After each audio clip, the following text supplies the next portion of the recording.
What's the hardest thing to get used to as a second-generation immigrant? Actually, I have never come across any difficulties for my identity. But what I can get used to is that Taiwanese society often hold a discrimination against the Southeast Asian countries. I'm quite used to the life here. It's just whenever there are conflicts between Taiwan and the Philippines, I would find myself in an awkward situation, like when there is an international incident involving Taiwan and the Philippines. Take the Guangdaxing number 28 incident. You would find people close to you very mad at the Philippines. What made you decide to give up your previous major and started filming? The reason I switched my career was because there are many reasons. One was because I wasn't interested in finance at all. After 2 years in college, I found myself not able to go for further study. And the other reason was because I always loved movies ever since when I was a kid. And my initiative was very simple. I was like, when I give it a try, maybe I could work in the filming industry. But I've never thought about being a director, because I didn't have any background knowledge at first place. And after getting into graduate school, I've tried every field. Then I found that there are so many stories I want to tell and make them into movies. What would you like to tell other second-generation immigrants?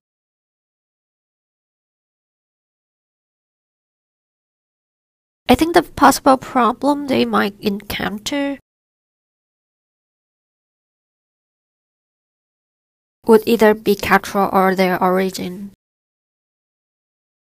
But maybe financial problems. Well, that's just my opinion. My best friend's mother is from the Philippines as well, but she doesn't speak the language.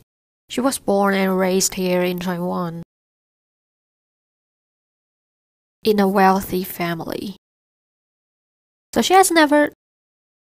No, wait, maybe once, but only once. She told me that she was on a variety show. She's very pretty. And she told the host of the show that her mother is from the Philippines. The show is very popular that time. And because of that, her brother was bullied at school.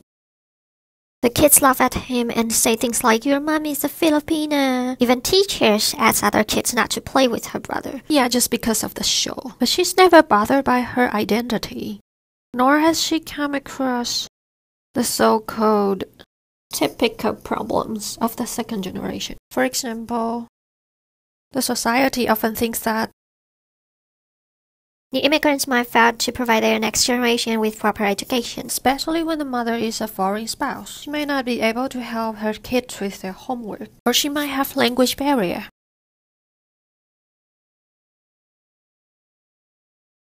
I think the problems are all result from their financial situation. I think in the future, there are going to be more and more cross-cultural marriage.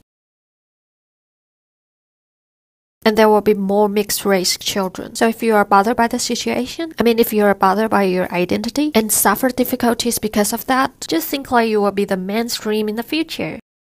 What do you try to tell Taiwanese society through your films?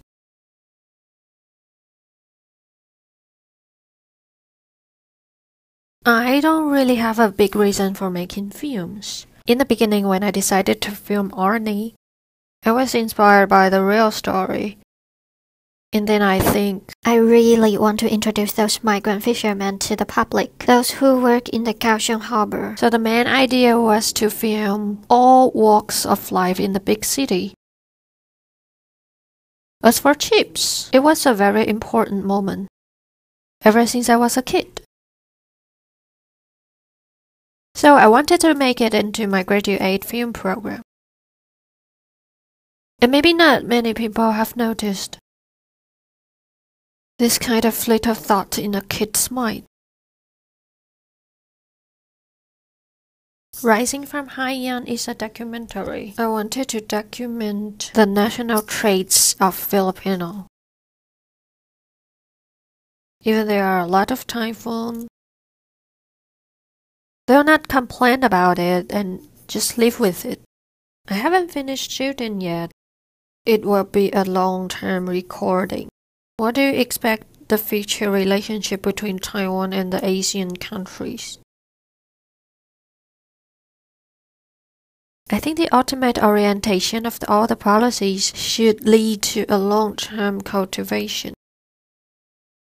I think nothing can be changed just because of one simple event or one activity. Those will not change the current situation. Like what I just said, there are going to be more and more mixed-race kids in the future. It will only be more and more common. So how to make everyone to know more about our neighboring countries and get to understand their culture? The Philippines is one of our neighboring countries. And what is it like? It's like our neighbor next door. We should know clearly about who lives next door. This should not just be a communication or policy. Country to country. This is even from individual to individual. Like you need to know who lives next door.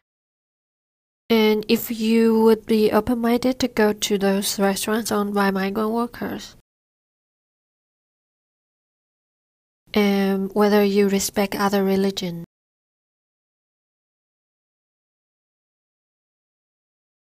And were you aware of the Islamic costumes?